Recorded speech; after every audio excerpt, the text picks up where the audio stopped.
तू कलेजे के करता पछताता पथ पर आता, पीठ पेट दोनों मिलकर हैं एक, चल रहा लकुटिया टेक। ये कविता याद आई आपको? सूर्यकांत त्रिपाठी निराला जी की भिक्षुक। ऐसी कई कविताएं सिखाने के लिए और नुक्कड़ नाटक दिन रात प्रैक्टिस कराने के लिए जानी जाती थी Mrs Babita Singh Jadaun. Welcome to Back to School series with Parnika.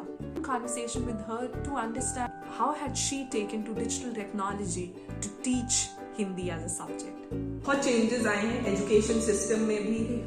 पढ़ाई कैसे अब ऑनलाइन क्लासेस हो रहे हैं, उस टाइम पे तो सिर्फ फिजिकल क्लासेस हो रहे हैं। ऑनलाइन के बाद तो बड़े चेंजेस हैं। वही तो आज हम लोग एड्रेस करेंगे कि कैसे हिंदी और डिजिटाइजेशन ने मेल किसी तरह खाया है, वही तालमेल कैसे आपने बैठाया है हिंदी और डिजिटाइजेशन में।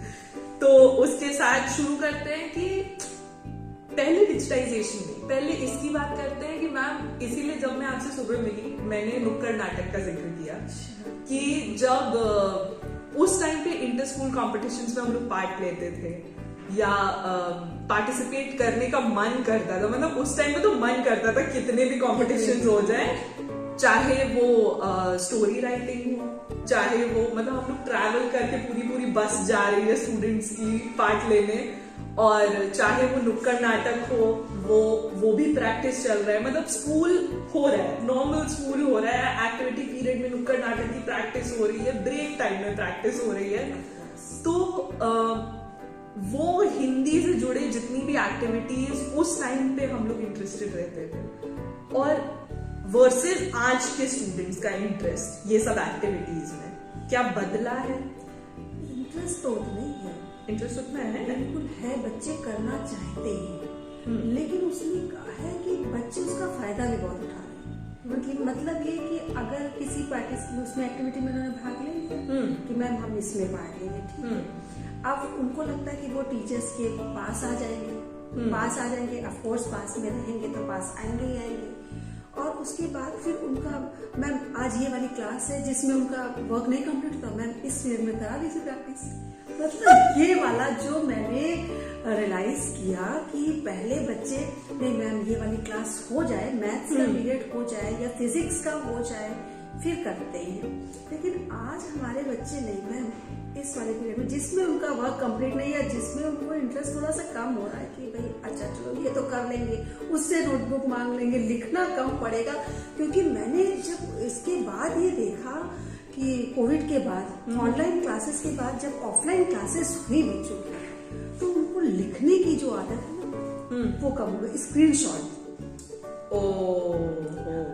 तो उससे वो बचने के लिए और लेते हैं, पार्टिसिपेट करते हैं, बाकी सब में बहुत इंटरेस्ट उनका है।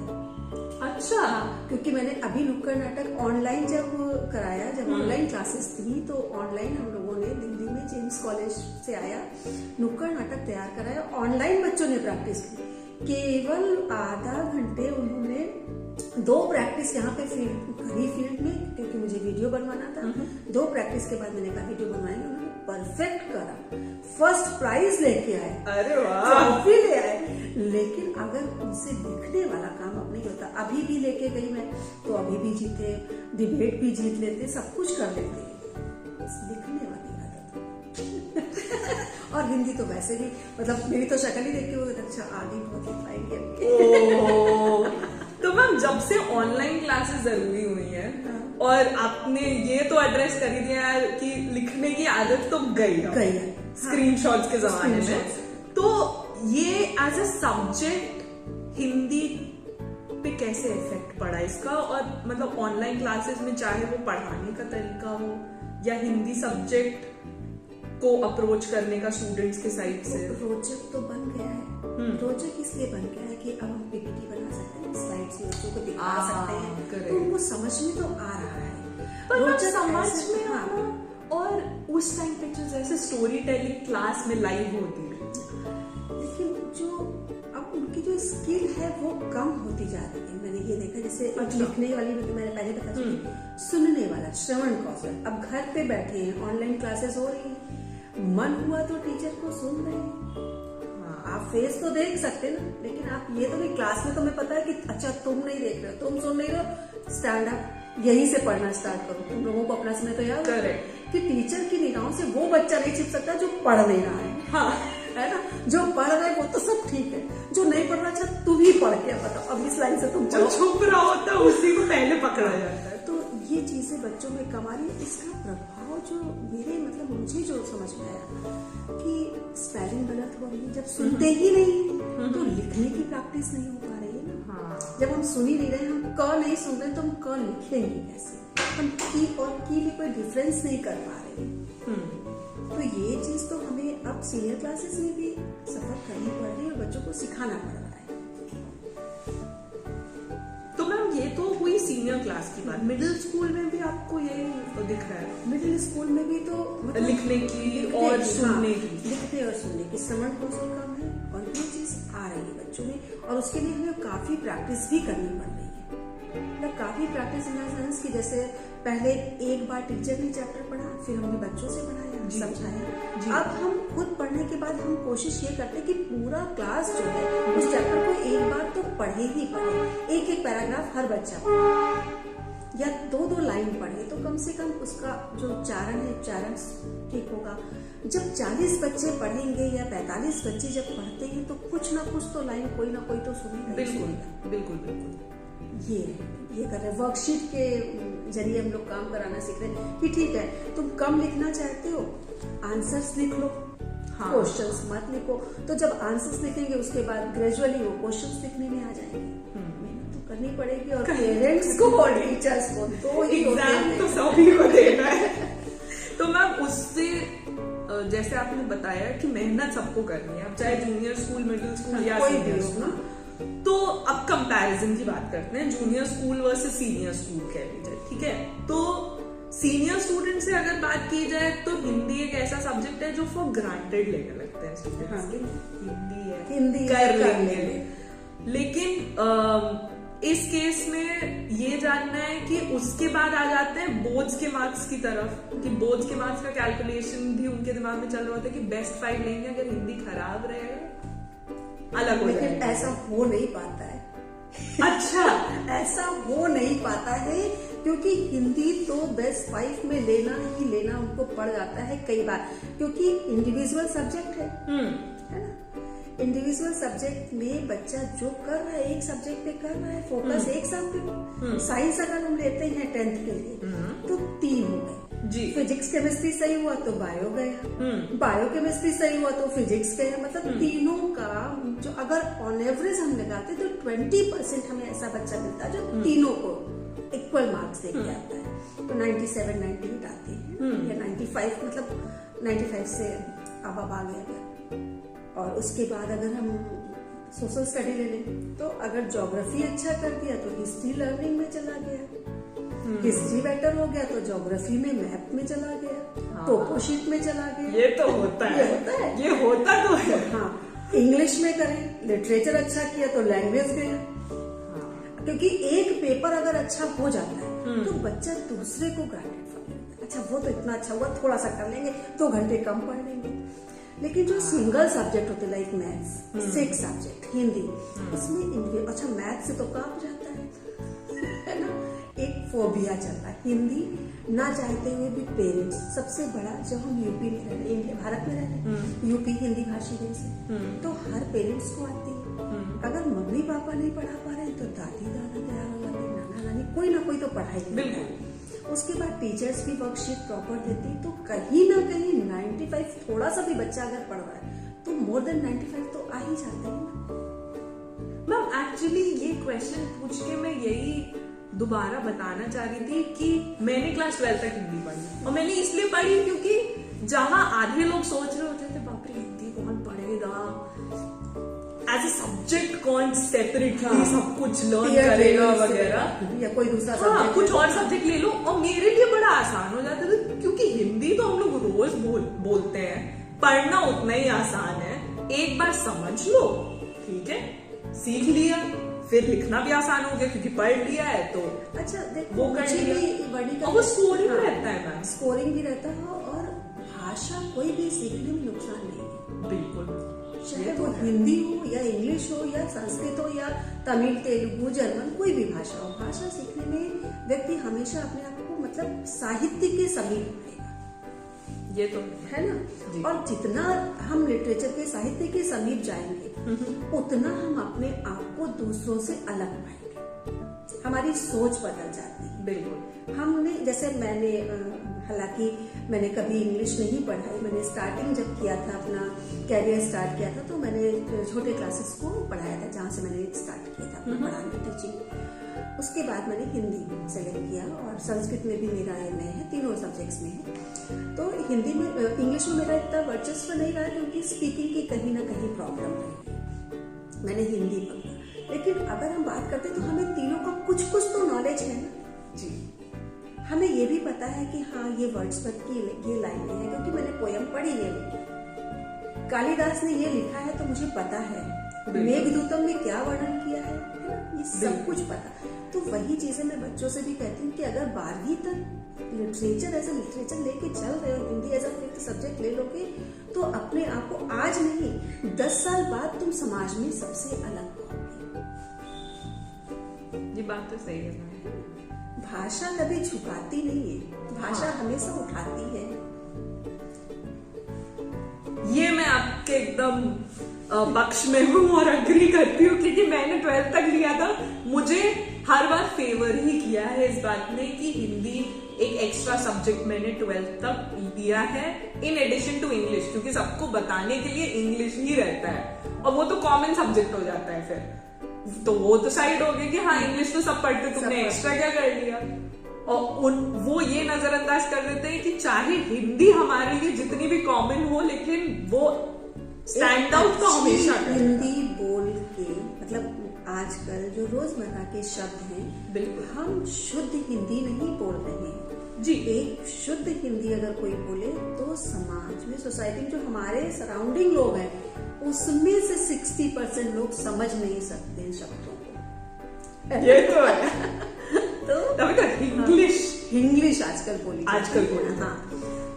इसलिए मैं बच्चों को यही कहती हूँ कि ठीक है, अगर 10th तक भी पढ़ रहे हो तो कम से कम इतना पढ़ लो कि तुमसे अगर 8th वाला पूछता है या 9th वाला तो तुम हेजिटेट ना हो कि तुम्हें नहीं आता है, क्योंकि भाषा या कोई भी विषय का मतलब ही होता है कि सब कुछ का कुछ और कुछ का सब कुछ। आपको जितना कुछ आपने पढ़ा है आपको आना चाहिए। ये मैम आपकी लाइन अच्छी लगी मुझे, सब कुछ का कुछ और कुछ का सब कुछ, कि सब जो भी हम पढ़ रहे हैं। अब जैसे कंप्यूटर ही लो, है ना, मैंने बहुत पहले कंप्यूटर कोर्स किया था जब मैं पढ़ रही थी, लेकिन वो धीरे धीरे जब डिजिटलाइजेशन हुआ हमारे इसमें और फिर उसके बाद कोविड हुआ, सब घर में बैठे थे, तो वही वो पूर्व ज्ञान कहीं ना कहीं तो काम आया, किसी से पूछ के, किसी से समझ के या अपने आप समझ के। तो रातों रात वर्कशीट भी बन गई, लेसन प्लान भी बन गए, डिस्प्ले भी हो गया, बच्चों ने भी पढ़ दिया, रिजल्ट भी आ गया, ये सब चीजें। ये तो है मैम। तो पर शिक्षा का उद्देश्य जो है, वर्णिका क्वेश्चन से थोड़ा सा अलग आ रही हूँ कि केवल मात्र जीविकोपार्जन नहीं होना चाहिए। अगर समाज को शिक्षा कुछ दे रही तो नए आयाम देना। मैं एक्चुअली उस पे आने वाली थी, क्योंकि सोशल मीडिया पे मैंने ऐसी लाइटर नोट पे मैम मैंने डाला था अपने फॉलोअर्स के लिए कि अगर आप अपनी हिंदी टीचर से बात कर रहे होते और आपको एक क्वेश्चन पूछना होता उनसे, तो आप क्या पूछते। और उसमें से एक मेरे दोस्त ने उस पे आंसर किया था कि वर्णिका मैं तो ये पूछता कि इतना व्याकरण पे उन्होंने मुझे सिखाया कि तुम्हें ये भी आना चाहिए, संधि विच्छेद सिखाए, पर्यायवाची सिखाए, पर जब इंडिया जैसे देश में, भारत की ही हम बात करें और उसमें कमाने का जरिया जब देखा जाता है या रोजमर्रा की जिंदगी में जब आप ऑफिस भी जा रहे हैं और अपने कॉलीग से बात कर रहे हैं, हिंदी का उपयोग नहीं होता, इंग्लिश का उपयोग होता है। तो जब जीविका के लिए ही हम एक दूसरी भाषा का प्रयोग कर रहे हैं तो हिंदी का महत्व तो कहीं रह ही नहीं जाता है। तो स्कूल में पढ़ाया क्यों जाता है? प्राइवेट सेक्टर की अगर हम बात करें जी, तो मैं बिल्कुल इस चीज को डिनाई नहीं करूंगी कि इंग्लिश का वर्चस्व है और भाषा हमने सीखी है। वही है ना कि अगर हमने कोई चीज हमें सीखना है, एक्स्ट्रा में हम सीख रहे हैं, लेकिन हमें अपनी भाषा भी आनी चाहिए। अगर हमें अंकल अच्छे लगते हैं या आंटी अच्छी लगती है तो हम माँ को नहीं भूल सकते। माँ का अपना स्थान है। तो अगर हम किसी से घर जाके हम क्या कहते हैं, खाना चाहिए, माँ खाना दे दो, कितनी भी अंग्रेजी आती हो, हम रोटी ही मांगेंगे, हम ब्रेड नहीं मांगते हैं। मम्मी रोटी दे दो, एक फुल्का दे दो, मम्मी एक ब्रेड दे दो, तो मेरे यहाँ सैंडविच वाली ब्रेड एक उठा के ये लो। तो ये अंडरस्टैंडिंग की बात है। हम बोलचाल की भाषा में अंग्रेजी बोल रहे हैं, वो हमारे कार्यालय की, लेकिन अगर हम संवैधानिक उसमें जाते हैं, जितने भी गवर्नमेंट सेक्टर में जाते हैं, लेटर हेड पे जो कुछ भी लिखा होता है, मतलब एक क्लिष्ट हिंदी के शब्द होते हैं। हमारे यहाँ न्यायालय का जो भी निर्णय आता है आज भी हिंदी में ही जज फाइनेंस भी करते हैं, हस्ताक्षर हिंदी में ही होते हैं। हाँ, तो अभी जैसे हमारी एक बच्ची ने 11th में उसको क्लैट करना है, उसने बोला कि मैम हिंदी क्या ही करके लेंगे। हमने कहा क्या बनना है? मैं तो जुडिशियल मजिस्ट्रेट का देना चाहती हूँ, क्लैट क्लियर करूंगी, फिर लॉ करने के बाद। तो हमने कहा बहुत अच्छा है। हमने कहा एक बात बता दें बच्चे, कितना भी इंग्लिश बोल लो, बहुत अच्छी बात है, इंग्लिश मीडियम में पढ़ रही है, आना भी चाहिए, समय के साथ आगे बढ़ना चाहिए, लेकिन तुम जब वहां पे बैठोगी तो मेरे वर्ड्स नोट करके रखना कि सब कुछ तुम हिंदी में पढ़ रही होगी और साइन कर रही होगी, हस्ताक्षर हिंदी में ही करके तुम दोगी अगर कोई जुडिशियल पे आ गई तो। वो आज भी देखो भाषा का ये बात होता है।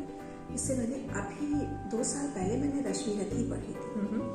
रश्मि रथी पढ़ने के बाद, मतलब पूरे सर्ग पढ़ने के बाद जो भाव उठते हैं कि दुर्योधन ने क्या कहा था, कंस ने उसने क्या कहा था, कर्ण ने क्या कहा, कुंती का क्या, तो ये सब चीजें तो कहीं ना कहीं तो हमने संस्कृति सभ्यता से जोड़ी ही नहीं। बिल्कुल, वो प्रेम, वो त्याग, वो मतलब मित्रता की पराकाष्ठा अगर हम देखते हैं, हम कंस और कृष्ण सुदामा को याद करते हैं, लेकिन अगर दुर्योधन और कर्ण की मित्रता, तो जो जानता है कि मेरा मित्र जो है वो गलत है जी, फिर भी उसने साथ दिया, क्योंकि वो मित्र ऋण, हमारे यहाँ कहा जाता है ना कि पितृ ऋण, मातृ ऋण, तो वो ऋण में एक मित्र का भी ऋण होता है। तो ये सारे भाव जो है वो अपने उसमें मिलते हैं, भाषा में मिलते हैं। ये तो है मैम, लेकिन हिंदी भाषा से जुड़े हुए बहुत से मिथक भी हैं। तो ऐसे कौन से 3 मिथक हैं जो आप हिंदी के बारे में आज की पीढ़ी को अवगत कराना चाहेंगे?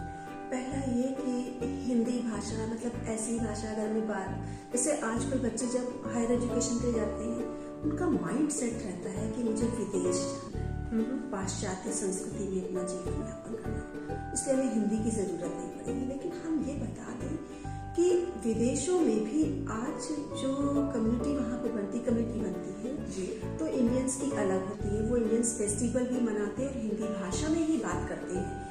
आप अगर कभी रिपब्लिक डे वगैरह, जैसे गणतंत्र दिवस लंदन में, यूके में अगर मनाया जाता है, तो जो भाषण होता है उस व्यक्ति को वरीयता दी जाती है, प्रमुखता, जो हिंदी में अपने शब्दों को व्यक्त करता है, भावों को व्यक्त करता है। आज भी अगर मेडिकल लाइन में जाए या बच्चा बीटेक कर रहा है, तो भाषा जो प्रवाह होता है उसमें इंग्लिश से काउंटर नहीं है हिंदी। बिल्कुल, है ना। आज जितने भी सांस्कृतिक कार्यक्रम होते हैं, तो चाहे स्कूल का हो, फाउंडर्स डे हो या कोई भी, तो हम जो नाटक सबसे ज्यादा लोगों को प्रभावित करता है वो मेरे ख्याल से हिंदी भाषा में ही होता है। और जो नुक्कड़ नाटक हम स्ट्रीट प्ले अगर करा दें तो लोग नहीं आएंगे, इंग्लिश में अगर हम करा दें। अगर हम हिंदी में कराते हैं तो उस बात से सीख एक रिक्शे वाला भी ले लेता है, एक सब्जी वाला भी ले लेता है, क्योंकि आम मतलब बोलचाल की भाषा है, अपने शब्दों को, भावों को व्यक्त कर सकती है। इसलिए ये मिथक की अंग्रेजी भाषा आनी चाहिए, मैं नहीं डिनाई नहीं करती इस चीज को, मना ही नहीं है कि नहीं आनी चाहिए, बिल्कुल आनी चाहिए, लेकिन अपनी भाषा भी उतनी आनी चाहिए। अपना मतलब मुझे लगता है कि अगर हमने हिंदी नहीं सीखी, हिंदुस्तान में रह के हिंदी नहीं सीखी, जबकि आज विदेशों में संस्कृत सीखी जा रही है। जी। मथुरा वृंदावन जाके देखो कितने लोग कृष्ण भक्ति में हैं, है ना। उसका कारण ये है कि हमारे यहाँ लोग भावनात्मक तौर पे जुड़े। आज मतलब तुम इतने सालों बाद आई, आज उतने ही प्यार से गले लगाया, ठीक है। लेकिन विदेशी संस्कृति में देखो और भूल जाओ, हमारे यहाँ है जिसको देखो उसको अपना लो। तो ये भाव वहीं से आते हैं। अगर भावों को जिंदा रखना है तो हिंदी को अपनाना ही चाहिए। मुझे ऐसा लगता है, हो सकता है कि मैं अपनी भाषा को लेके बहुत ज्यादा मतलब वो हूँ, पॉजिटिव हूँ, बहुत ज्यादा सक्रिय रहती हूँ, लेकिन नहीं मैम, बिल्कुल आपसे हमें यही समझ में आया। और मैं बच्चों को भी ये कहती हूँ कि चोट लगने पे मदर, ओ माय मदर नहीं होता है, ओ मॉम नहीं आता, मम्मी, अरे माँ। पापा को हम, पापा तो अब हो गया, पहले हम लोग पिताजी बोलते थे, तो डैड कभी नहीं बोलते ये। और पापा भी बोले तो अपभ्रंश है कहीं ना कहीं। ये तो ऐसा चीज है। तो भाषा सीखनी चाहिए। और ये भाषा अगर हिंदी सीख रहे, हिंदुस्तान में रह के अगर हिंदी ना सीखी तो क्या सीखा। जिसको सीखने के लिए विदेशी आ रहे हैं, तो हम अपने देश में ही रह के उसका फायदा क्यों ना उठाएं। आप खूब वैज्ञानिक बनिए, कुछ भी बन जाइए, लेकिन मुझे समझ में यही आया, और मैं आजकल की भावी पीढ़ी को भी मैं ये कहना चाहती हूँ कि जिस स्तर तक भी आप हिंदी पढ़ें, मन से पढ़ो, सीखने के लिए पढ़ो, और ऐसी पढ़ो कि भुलाई न जा सके। ऐसी पढ़ो कि भुलाई न जा सके। और ये शायद सिर्फ हिंदी पे ही नहीं बोला जा सकता है, ये कोई भी लैंग्वेज। जी। जैसे तुमने आज हिंदी के ही सारे शब्दों का प्रयोग किया, पूछा, तो बहुत अच्छा लगा, क्योंकि भाई तुम्हारी मम्मी मेरी बहुत अच्छी फ्रेंड है, मेरी मित्र है, अच्छी मित्रों में आती है, तो तुम्हारी उपलब्धियां मुझे पता चलती रहती है और बहुत गर्व होता है, क्योंकि हमारे बच्चे बहुत आगे जब निकल जाते हैं, हमसे आगे लाइन जब खींच लेते हैं, तो as a teacher, as a mother बहुत प्राउड होता, माँ के रूप में, शिक्षिका के रूप में, कि अरे वाह मेरा बच्चा यहाँ पहुंच गया। उस समय कोई डिफरेंस नहीं लगता है कि वर्णिका मेरी बेटी है या उदय मेरा बेटा है या कोई और, नहीं, ये सब मेरे बच्चे। आज मैं राघवेंद्र को भी उतने ही याद करती हूँ। और अपनी भाषा में तुम पूछ रही हो तो ये और अच्छा लग रहा है। बिल्कुल मैम, पर thank you so much ma'am, time निकालने के लिए, सारे इतना प्यार से आपने सब बातें बताई, शेयर की, तो उसके लिए तुमने इतने प्यार से पूछा तो मैं बताऊंगी। और टीचर का काम है, एक प्रश्न पूछो, मैं 3-4 आंसर दूंगी, सेलेक्ट कर लो तुम्हें कौन सा पसंद है। ये तुम्हारे ऊपर है। क्लास में भी नहीं होता था, अच्छा इसका ये भी शब्द है, ये भी अर्थ है, ये भी अर्थ। अरे तुम्हें जो आता है, जो तुम्हें इजी लग रहा हो, जो सरल लग रहा हो, तुम उसका प्रयोग करो। तो हम तो चॉइस देते ही हैं। I'm loving every minute of talking to these teachers and finding out more about how the education world is transformed for them and for the children who are graduating from school now. I hope you liked today's video. If yes, do like, share and comment on the video and make your teachers feel as special as possible. And don't forget to subscribe on my channel. With that, I'll see you another time. Much love.